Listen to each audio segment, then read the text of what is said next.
Throughout history, some people have been considered so evil that the FBI probably would have been happier to keep them and the details of their crimes away from the public. Here are 15 of those criminals. Number 1. Jamie Asuna, also known as the Man with 1,000 Faces, referring to the tattoos, including Joker's smile and a pentagram, covering his face, was sentenced to life in prison without the possibility of parole for the 2011 killing of 37-year-old mother of 6, Yvette Pena, in the El Morocco Motel hotel room in Bakersfield, California. That hotel was said to be in a bad neighborhood and known for illicit activities going on inside of it. Pena is said to have fallen on hard times and was living at the hotel. Although he denied it for 6 years, he eventually confessed that he was, in fact, the one who was guilty of murdering her in 2017 in an interview with a female reporter named Olivia Lavois. As the footage was rolling, he said, "I did sadistically, premeditatively, deliberately torture and kill her." When asked why, he said, "Just I seen an opportunity. I didn't know her, I met her, I was introduced to her, I met her like one time and I came back the next night, and I seen an opportunity." He also boasted that he killed Pena the way he did so that he could have lasting memories of the ordeal. On March 28, 2017, Asuna pled guilty to killing Pena and was spared the death penalty for having done so. Asuna openly mocked members of Pena's family at hearings by smiling and waving at them. And Asuna's crime spree did not just stop because he was incarcerated. While in Corcoran State Prison, he was charged multiple times for assaulting guards by throwing various bodily fluids at them. Then on March 9, 2019, after almost 2 years without having a cellmate, a man named Luis Romero, aged 44, was found dead in his cell. "Ha ha ha" was written on the walls, along with "The Man with 1,000 Faces." Despite assumptions, Asuna's mother said he didn't come out of the womb, an evil killer, or whatever they're saying. He was a normal, loving kid. He didn't come out of the womb, an evil killer or whatever they're saying. He was a normal, loving kid. Asuna was diagnosed with unspecified schizophrenia spectrum, antisocial personality disorder, borderline personality disorder, and post-traumatic stress disorder, likely due to his rough childhood, by psychiatrists. Number 2. Dale Hausner and Samuel Dietman, a serial crime duo, both in their early 30s, committed their crimes for almost 15 months, from May 2005 to August 2006 in Arizona. The two, typically under the influence of methamphetamine, would randomly set objects on fire and drive around, target, and shoot at pedestrians and animals, mainly dogs and horses, that they came across. Their crime spree ended when a series of tips helped connect Hausner and Dietman to their crimes. In fact, so many people were calling in tips that Paul Penzone, who ran the Phoenix Police Department's silent witness at the time, said that he had to triple the amount of his staff due to handle the number of calls coming in. Make no mistake about it, there is evil in the world. He, Hausner, represented evil, Penzone said. The community was living in fear. There was not a waking moment that you didn't feel the intensity you could have cut with a knife, he added, referring to the time when Hausner and Dietman were committing their crimes. One person was reported as a friend of Dietman, named Ron Horton, who said that he had confessed to some of the killings after drinking. At Hausner's trial, he was found guilty for over 80 felonies charged against him in a single trial. He was sentenced to death 6 times. He killed himself before he could be executed. Dietman was sentenced to life imprisonment without the possibility was parole. It is believed that the pair killed 8 and shot 29 people. Interestingly, weeks before his capture, Hausner interviewed Mike Tyson as the boxing photojournalist for Ring Sports and NightNews.com. Number 3. Another pair of crime-committing buddies were Charles Ng and Leonard Lake. Ng, who was born in Hong Kong but moved to the United States from Canada on student visa, met Lake in 1981 through a survivalist magazine advertisement he placed. Both men were discharged from the Marine Corps, but for various different reasons. Lake was diagnosed with schizoid personality disorder, and he was medically discharged in 1971 after having a delusional breakdown while in Vietnam. Ng, on the other hand, was arrested by military for stealing weapons. He faced being court-martialed, but he somehow managed to escape. That's when he met Lake. However, he was not dishonorably discharged until 1984 after serving 18 months in the military stockade at the U.S. Dispensary Barracks, but we'll come back to that. After meeting in 1980, it became apparent that they were two peas in a pod, and Lake invited Ng to share a cabin near Wileysville, California, that belonged to the family of Lake's ex-wife named Clairlyn Balez. Next to the cabin, Lake built what he called a dungeon. Over the next year, Lake and Ng worked together to commit heinous crimes against males and females of all ages. In 1982, federal authorities raided the mobile home that Ng and Lake shared in Ukiah. They seized a large stash of weapons and explosives. Lake was released on bond, but he jumped bail and hid out at the cabin in Wileysville. Ng was returned to the Marines' custody. That's when he served his time for the theft before being discharged in 1984. When both men were out of custody again, their crimes continued, and they likely would have continued if it wasn't for Ng's kleptomania. On June 2, 1985, he was arrested for stealing a $75 vice from a lumber store in San Francisco and then fleeing the scene when an employee tried to approach him about the stolen item. Lake was with him at the time, but he was found in the car. He told the police that the whole thing was a misunderstanding and that he had paid for the vice. Both men were brought into questioning, but Lake sneakily swallowed a cyanide pill and died before a case could be brought against him. Ng still remains on death row to this day. Together, they are believed to have killed between 11 to 25 people. Number 4. William Bonin was also known as the Freeway Killer or Freeway Strangler because most of his victims were found dumped along a highway. Between May 1979 and June 1980, Bonin, sometimes with accomplices, killed 21 young men and boys in Southern California. Bonin was said to have had a rough upbringing. He was arrested in 1957 for stealing the tags, and he was reportedly SA'd by an adult counselor in the juvenile detention center he was in. As he continued to grow up, his attraction to boys only grew. But at the urgence of his mother, who did not accept his homosexuality, he got engaged to a woman named Linda. But at the age of 21, he returned home after being honorably discharged from the military after serving for 2 years to discover that his fiancée, who had since birthed their son, took off to marry another man. From there, his life continued to spiral. He began kidnapping and raping young boys in his car. His first victim is said to have been 14 years old in November 1968. At least one of the boys told his parents about what Bonin had done, and his mother called authorities to make a report. By January 1969, extensive reports were being made by local police to locate a man matching Bonin's description. And on January 28, 1969, an El Segundo officer stopped his vehicle. There was a 16-year-old with him in the car. He was arrested and charged on several charges regarding his inappropriate behavior, and he remained in custody on June 11, 1974. But his crimes would only continue and intensify upon his release.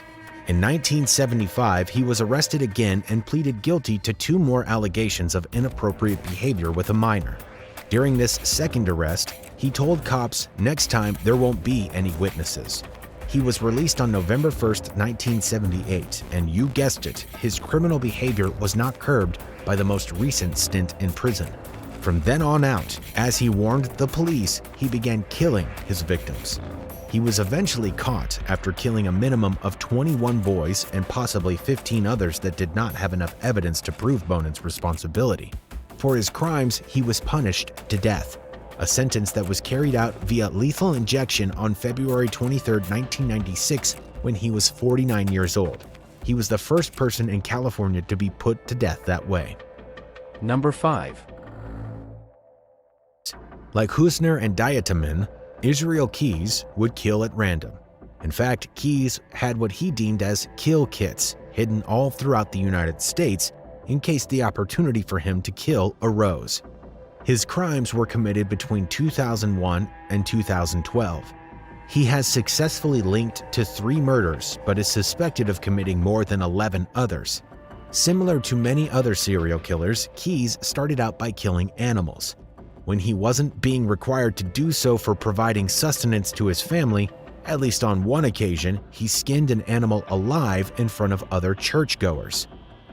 It is believed that Keyes killed his first victims between 1996 and 1997 around Colville. As he grew into an adult, he would commit several SAs and enroll in the military, when he was honorably discharged after a few years of service. He did not admit to killing during this time in the Army, but he did admit to raping 2 women. After his discharge, he moved to Washington and later Alaska, where he started a construction business. He has also owned property in New York. He admitted to committing 4 murders in Washington, 1 while in New York and 1 in Alaska.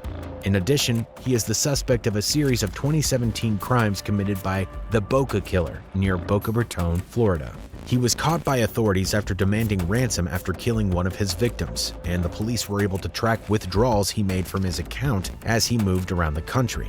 Keyes was eventually arrested in Texas on March 13, 2012. He was later extradited to Alaska. Before his trial, Keyes told investigators that he wanted to be executed within a year. However, he would ultimately kill himself on December 2, 2012 in his cell. He left behind drawings of 11 skulls, which many believe represented his 11 victims, and a pentagram. His death left many questions unanswered and cases unclosed. Number 6. The next serial killer also has ties to Alaska. Robert Hansen, aka the Butcher Baker, had a minimum of 21 victims, many other cold cases that are suspected to be linked to him. Like many others on this list, Hansen was said to have a hard childhood. Namely, he was said to be shy, had bad acne, and stutter. For the cruel treatment he suffered growing up, Hansen wanted revenge. He seemed to distance himself from his old life as he grew into adulthood. He would leave his hometown state of Iowa, join the military, and eventually open a bakery in Anchorage, Alaska. Although he appeared to be just a simple, humble baker, Hansen clearly had a darker side that he concealed from members of his community. Throughout the 70s and early 80s, Hansen would prey on sex workers and dancers. He would bring his victims to his cabin and set them loose in the dense Alaskan wilderness. Then, after giving them some time to run and hide, he'd hunt them like they were animals. Fortunately for one of his victims, she was able to get away. She was found running frantically down the street, handcuffed and barefoot. She was picked up and safely returned home. She went to the police and told them that she escaped while Hansen was preparing the plane he was planning to load her into and fly to his cabin. She provided a description of him, mentioned his stutter, and identified his plane. Although Hansen fit what she said perfectly, police were still hesitant to bring him in, as he was considered a beloved member of the community. When approached by the police, Hansen said that he did know her, but she was setting him up because she didn't want to pay the large fee she charged for her services. A friend of his backed this up, and he was released. However, as more women started to disappear, the FBI got involved. Eventually, a profile of the killer was developed, which, of course, Hansen fit to the T. They said he was an avid hunter, had low self-esteem, and a stutter with a history of being rejected by women. After obtaining search warrants, Hansen's home, plane, and car were searched. Of note, they found a map marked with 24 tiny X's, some of which matched the locations where bodies were found. They also discovered jewelry, which were said to be the souvenirs that he kept from the victims.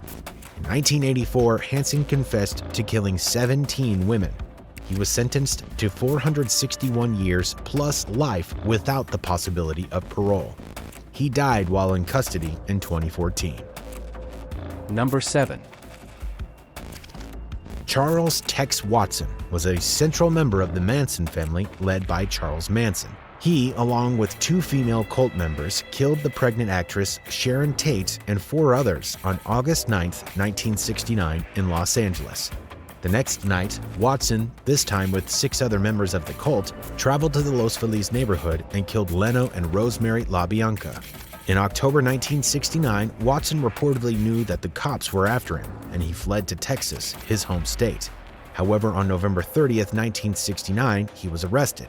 He was eventually extradited to California, after which he is said to refuse talking and eating.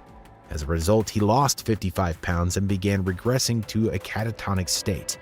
He was admitted to a hospital for 90 days but was found competent to stand trial after that. Following his trial in 1971, Watson was convicted of killing 7 people: Tate, her unborn child, the 4 others in her home, and the LaBiancas.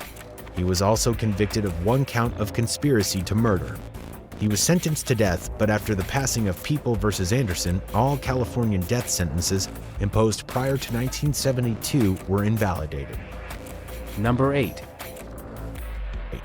Again, like so many on this list, killer Shawn Grate was said to have a troubled childhood.